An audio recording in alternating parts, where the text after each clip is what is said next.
Kwanza niombe niseme kwangu binafsi, jinsi tulipokea msiba. Nilipata habari za msiba tarehe 7 mwezi wa 5 kwa saa 11 saa za nyumbani. Kakaangu jana alipigia simu kwamba kwamba kwa nikiwa kazini nilichukua muda manake kawaida muda wa kwenda kutoka ofisini kwangu mpaka nyumbani saa 1:15 hivi.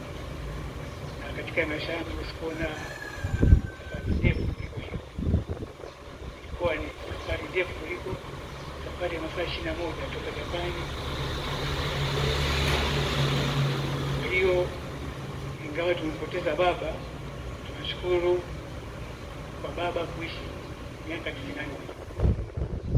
Na kama tulivyosikia kwenye maneno kwamba kwa binadamu miaka yake ni 70, tuzidi sana 80.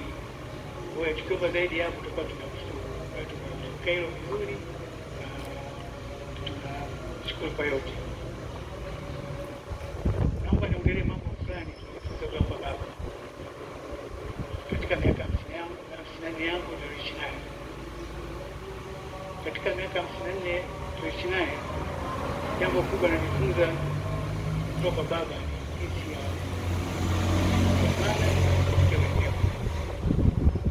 kwangu hii binafsi. Sikumbuki kama baba alipata sisi jambo binafsi. Alisisitiza babani wenyewe na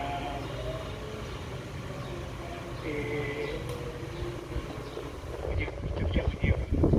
Ila katika hayo kusita kuwa ushauri mkubwa, na alikuwa tunapata muda wa kuchambua changamoto tunazozipata na kushauri, lakini pesa ya kunipata siku. Jambo lingine nililojifunza kwa baba, jinsi ya kuishi na watu vizuri. Mahudhurio ya msiba huu ni ushuhuda kamili wa baba jinsi ya kuishi na watu. Viongozi watakuwa serikali wako hapa, viongozi wa chama, kuna marais jeshi, katibu kiongozi, majaji, katibu viongozi wa staff, pia wote wako hapa. Pamoja na hayo, sisi jambo liligusa zaidi baada ya msiba tu. Na watu walitupigia simu, mfano kuna mafundi wa mapazia waliokuwa na weka mapazia kwenye nyumba yetu pale Usani. Walipiga wakasema, bwana, mimi lazima nije nipige mzee. Mafundi rangi, mabomba, na watu wa kawaida wote waliokuja wakasema lazima tuje. Kuna watu marafiki wa mzee kutoka Copenhagen, Canada, kuja Copenhagen, Denmark, kuja kupika mzee pamoja na mbali wote. Kwa hiyo tunashukuru sana kwa hayo yote.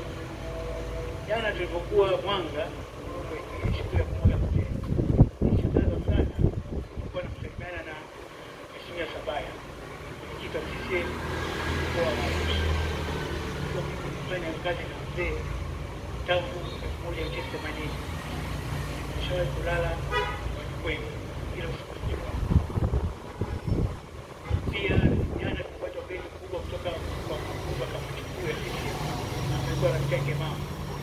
Kisha kuja hapa ni kile chumba changu kama chote. Tukaja tukonea hapa Dalima, tutatisha mzee pamoja.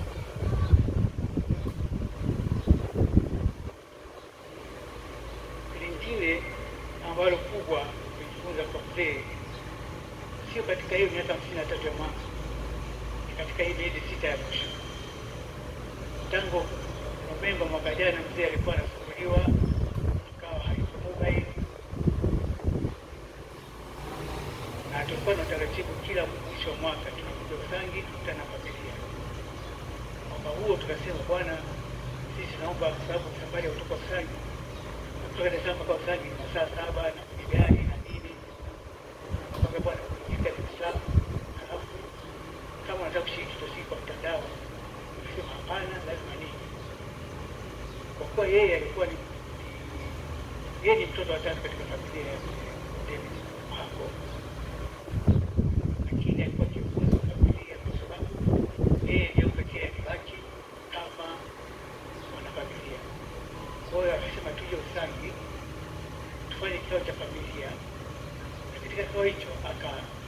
tukatengeneza mfumo kwamba mimi nataka mkabidhi nguzo za familia kwa mtu mwingine.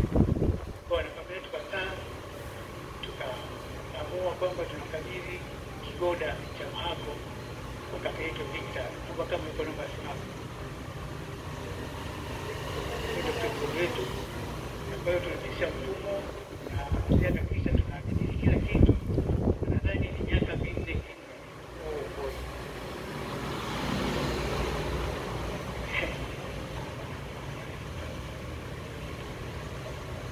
hakuishia hapo. Tarehe 4 mwezi wa kwanza ilikuwa birthday yake.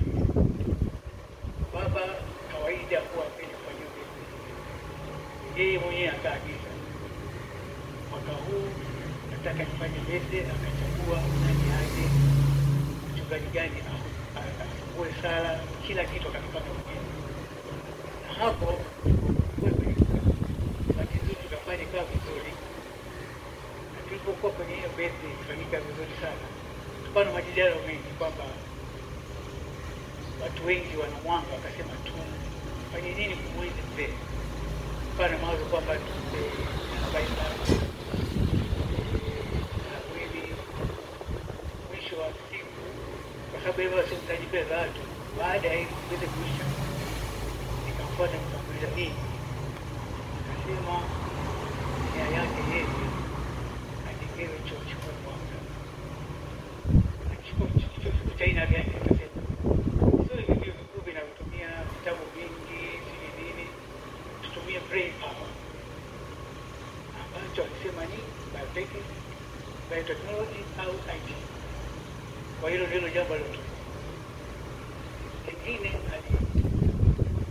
alisisitiza sana hii benki ambayo kwa mwanzilishi wake, mmoja wa waasisi Mwanga Afrika Benki. Hii benki tukuze iwe sawasawa na akina CRDB na kina NMB. Kwa hiyo hayo ndio nia yake ya baba.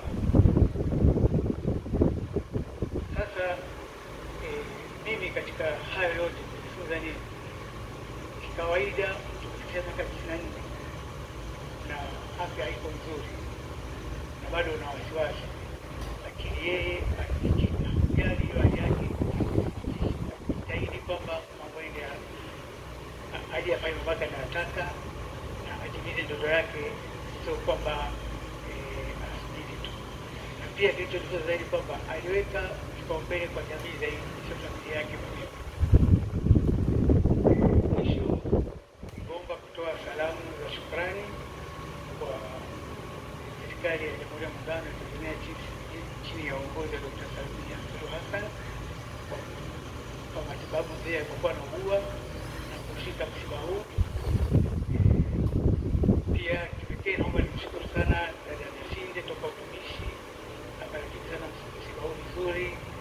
Pale tulipokuwa na migongano kati ya vitengo so njia ya utulivu na mshahari yao. Pia kipekee naomba nitoe shukrani kwa mkuu wa majeshi Jenerali Mkunda kwa usimamizi kazi zote za majeshi. Naomba pia nitokee shukrani kwa wasaidizi wa baba. Kipekee ni mshukuru Fredi Solo, askari na Yuda kwa mzee baada ya kitibabu walipokuwa. Naomba pia nashukuru walinzi wake kaka Pangile na kaka Joseph kwa kuwa na mzee muda wote vizuri. Pia naomba nimshukuru kaka Dickson Msuri ambaye alikuwa anaratibu ofisi yake binafsi kwa kuratibu yote ya mzee. Pia naomba niwashukuru madereva kaka Trump na kaka Makungu ambao waliweza kuhimili spidi ambayo anataka mzee, anataka kutoka Dar es Salaam 65 baada ya masaa 5 sasa. Kwa hiyo tunashukuru walitulia kalio bila usalama. Naomba nishukuru pia kipekee kanisa zima la KKKT kiongozwa na baba askofu Manasusa kwa kushika msalaba huu. Kipekee cha mfalme wetu wa Tanzania Front ya Mzinga kwa kuwa nasi sote kila siku ya jioni pale Upanga. Pia Naomba namshukuru maaskofu wote kutoka nje ya vijimbo vyao vya kufika Baba, na pia shukrani ziende kwa mkoa wa Kilimanjaro na hususan wilaya ya Mwanga kwa kuratibu vizuri shughuli zote zilizofanyika wilayani hapa. Kipekee namshukuru DC ambaye anajiita binti wa tatu wa Mzee Suya kwa kuratibu yote vizuri. Pia naomba niwashukuru wanadiplomasia kutoka Mwanga, Mheshimiwa Balozi Migiro na Mheshimiwa Balozi Shamim Nyanduga kwa kutukosoa na kutupa miongozo pale tunapokiitifaki pale tunaendelea kwenye msiba. Pia naomba kushukuru familia ya Mhako na familia ya Mtangila, na tunaomba tuzidi kuendeleza umoja wetu ambao Baba alitupatikisha chini ya uongozi wetu wapya Brigedia alikakabiki Brigedia Bazi Msuya kutoka kwa wanafamilia wa Shirati. Sitoweza kutaja moja katika hotuba hii, lakini tunashukuru kwa wote walioguswa na kuja na kushughulika na sisi katika msiba huu. Wana wametoa